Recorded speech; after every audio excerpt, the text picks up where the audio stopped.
this section, we are going to cover customer retention, what customer retention is all about, and how it works. So let's jump right into it. In the previous section, when you're talking about leads, we mentioned my conversion briefly. And this particular page is where we give access to your sales representatives to be able to see the accounts that they recently converted. What happened to those accounts? At Biilasha, we are of the view that retaining an existing customer is much cheaper for your organization than trying to convert a new one. So we are trying to provide you with tools that can be able to assist you in achieving better customer retention, if that is the policy that you've been able to set in your organization, that being able to retain customers is actually far more important than gaining new ones. If you've got policies implemented that can be able to provide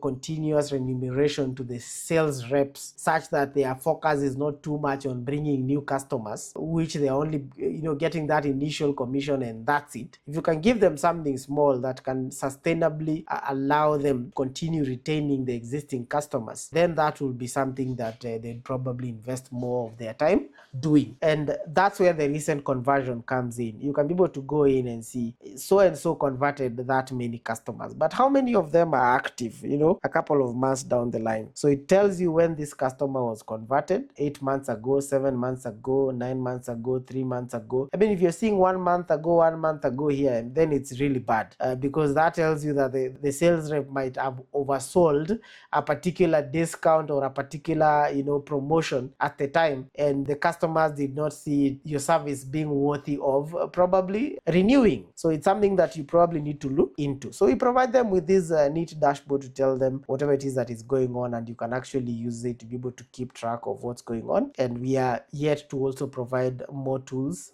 and some of them are still in the works, that can assist you with even more granulated management of commissions for retaining customers. There is a button or rather a menu with a label CUS retention, that is customer retention. So we are going to go to that and see what that looks like and what happens. So in this particular case, the customer retention section is purely an automated functionality in terms of how customers are put into retention. So we have a setting that you can be able to set how many days would you like for the customer to be put in retention once that that period has elapsed. Post suspension, they've been suspended, how many days should it take for the system to put them on retention? If they've been suspended and you're saying your period is 15 days, then the customer will automatically be placed on retention on the 15th day post suspension. So if I'm suspended on 30th and it is 15 days, on the 15th day of the next month, I'm going to be put on retention if I don't pay. The retention record allows you to be able to have a place where you can put in your customer retention people. You can give them this information so that they can reach out to these customers and find out, why did you not renew the service? What happened? Do you have an issue? Did you move? Are you not available at the moment? Let me open one of these records and we see what we have available to us in terms of options. So as you can see, you can be able to assign this particular retention to someone, and you can also be able to SMS the customer from here. The system also records the call logs that have been made to this customer. If there's a PBX that has been implemented and it is in place, they can be able to set a follow-up date and the system will track it. They can be able to now do the retention resolution. This is now the final part. If a retention record has stayed here for too long, the system will also auto-close it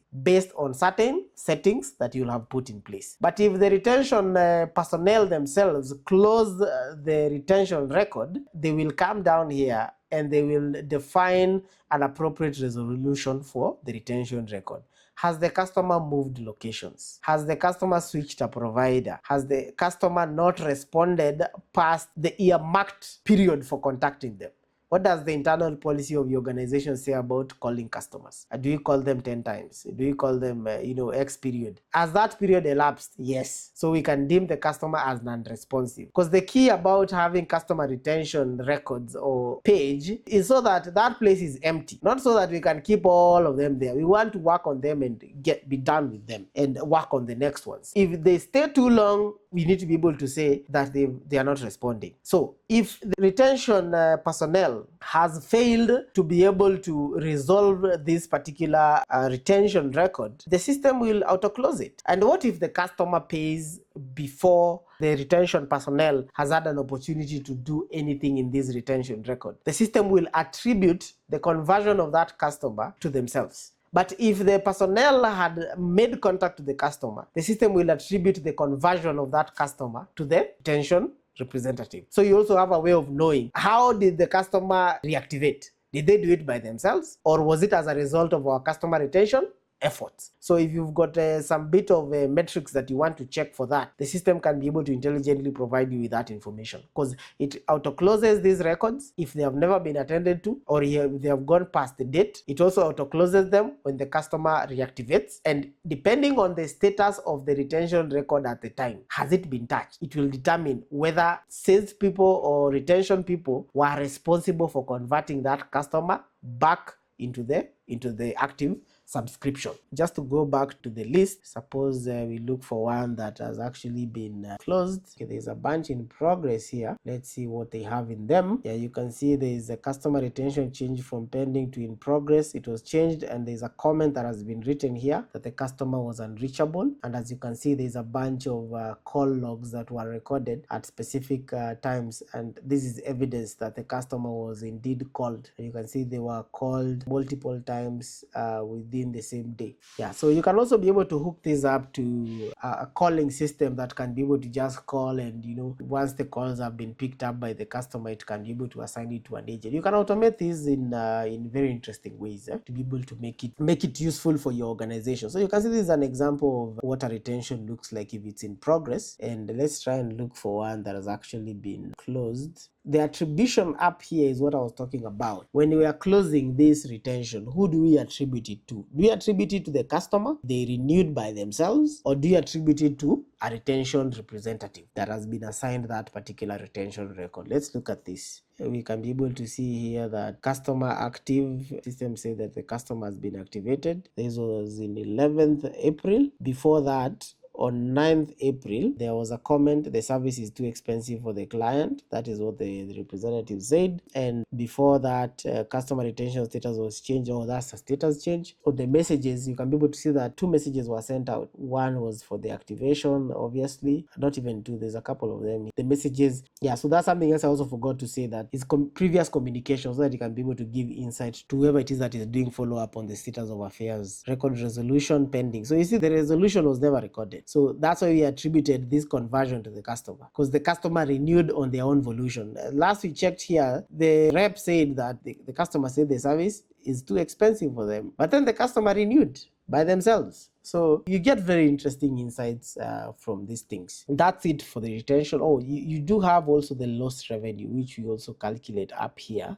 And the lost revenue is essentially everyone that is actually in retention in a pending position or in progress. We just put that here to be able to, to stay at the top of their minds that, hey, there's that much money that is just sitting there, and you need to be able to do something. You need to be able to do something about it. Let's see whether we can use the filters here to pull that information. Yeah, so let's open one of these, the retention. The ones that are supposed to be attributed to the sales people. Yeah, you see here there's a comment. Client says they have been experiencing internet problems for a while. That's why they did not renew. They are requesting site visit to ensure their devices are okay before they renew. See, that's very good insight. And you can see this customer renewed their service. And this one, we can be able to attribute it to this particular retention representative, because they actually acted upon it, and they actually were part of the reason why the customer renewed their service. So yeah, so that's about it in terms of customer retention for now. We're going to add more details on top of it, more features to be able to assist you to be able to perform your duties in line with the policies you'll set up.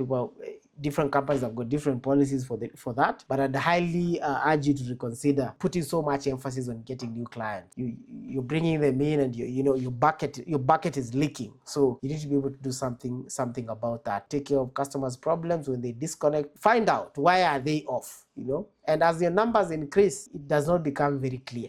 The bigger the numbers, I mean, as long as you're meeting your average revenues, most people could care less. But if you look at the details, you look at the data, you find that the customers you're losing because you don't have any kind of active retention policies are so huge. There was once a time that you were wishing that you'd have that big of a network. You've got like 900 suspended customers. There's a time that you're trying to get to 900 customers, not just 900 customers. So it is very important information, and the scale is huge. If you look at the data, if you bother to look at the data, the scale is very big. And if you can do something about it, you can definitely increase your revenues in the process. So that's it for customer retention. The next module we're going to cover is going to be support tickets. So see you in the next one.